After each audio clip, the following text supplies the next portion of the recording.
ஒரு சில வரிகள் சொல்லிட்டாங்க. லஞ்ச் டைம்னு நினைக்கிறேன். அதாவது ரமேஷ் என்னுடைய ஜூனியர் இருந்தாலும் நான் அவர்கிட்ட நிறைய விஷயம் கற்றுக்கொண்டிருக்கிறேன். என்னோட பணியாற்றுகிறார். அப்படி என்ன கற்றுக்கொண்டிருக்கிறேன் அப்படின்னு சொன்னா ஒரு 3 லெட்டர் சொல்லலாம். ஹெச்எம்டி கேள்விப்பட்டிருப்பீங்க.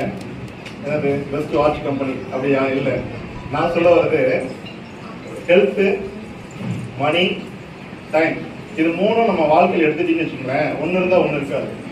நம்ம வாழ்க்கையை ஒரு 90 வயசு வச்சுக்கலாமா? இருக்கட்டும். ஒரு முதல் 30 ஆண்டு பார்த்தீங்கன்னு வச்சுக்கோங்களேன், நம்மகிட்ட ஹெல்த் இருக்கும், டைம் இருக்கும், பட் நம்மகிட்ட மணி இருக்காது. நினைச்சா செய்யலாம் அப்படின்னு சொன்னால் காசு இருக்காது. அதனால நம்ம யோசிச்சுட்டு 30 வயசு கடந்துருவோம். அடுத்தது 60 வயசு வரைக்கும் பார்த்தீங்கன்னு வச்சுக்கோங்களேன், ஹெல்த் இருக்கும், மணியும் இருக்கும், சம்பாதிக்க ஆரம்பிச்சிருவோம், டைம் இருக்காது. அடுத்த 30 இயர்ஸ் பார்த்தீங்கன்னா நிறைய டைம் இருக்கும். வயசாகிடுச்சுல ஓரம் கட்டிடுவாங்க 60 வயசுக்கு அப்புறம். அப்புறம் பார்த்தீங்கன்னா மணியும் நிறைய வந்துடும், வயசாக சம்பாரிச்சு வச்சுருவோம், ஹெல்த் இருக்காது, அனுபவிக்க முடியாது. ஆனால் இதை 3ஐயும் சரியாக கொண்டுட்டு போகிறவர் ரமேஷ் தான். எப்படின்னு சொல்றீங்களா?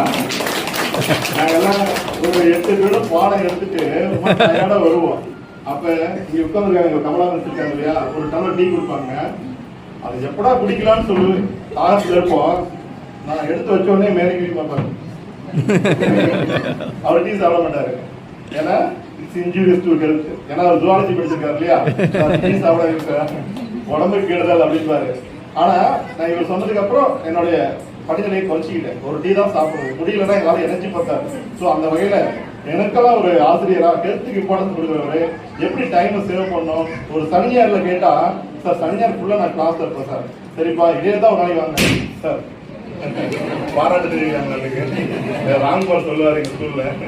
அதாவது இடையில எப்பவா வருவீங்க சார், புதன்கிழமை கிளாஸ் லீவ்ல வாய்ப்பு இருக்கு, அன்னைக்கு வேண்டாம் அந்த ப்ரோக்ராம் ஒன்று இருக்கு இல்லையா, அந்த அதாவது முக்கியமான விஷயம் தான், புரவலர் திட்டம் ஒரு ஸ்கீம் ஆரம்பிப்போம். அந்த நோட்டீஸ் அடிக்கும் போது அன்னைக்கு போயிடலாம் சார். அதாவது தன்னுடைய டியூட்டியில கான்சியஸா இருப்பாருன்னு சொல்ல வரேன். இன்னைக்கு லீவ் விட்டா சார், குழந்தைங்க எதே கான்செப்ட்ல இருப்பாங்க, இன்னைக்கு லீவ் ஆயிடும், இன்னைக்கு லீவ் விடுவாரா அப்படின்னு சொல்லுவாங்க. நேற்றுக்கு செவ்வாய்க்கிழமை திடீர்னு லீவ் விட்டா சார். அப்போ அந்த ஆபீஸ் டைம் போக மீது எல்லா நேரமும் உங்களை பற்றியே சிந்தித்துக் கொண்டிருக்கிறார். அது மட்டும் இல்ல,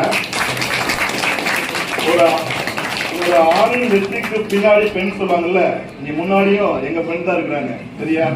ரமேஷுக்கு முன்னாடியே எழுந்திருச்சு கொஸ்டின் பேப்பர்லாம் பிரிண்ட் அவுட் எடுத்து டைப் பண்ணி அதை அனுப்பி, சரியா, பின்னாடி இவங்களுக்கு பின்னாடி வீட்டில் எல்லாம் சமைச்சு முடிச்சு அவங்கள குழந்தைங்களை பார்த்து எல்லா இடத்துலையும் உமா ரமேஷ் அவர்களை பாராட்டுறேன். அது மட்டும் இல்ல, கடமையை செய் பலனை எதிர்பார்க்காது அப்படிங்கிற மாதிரி நம்ம நண்பர் சதீஷ் அவர்கள்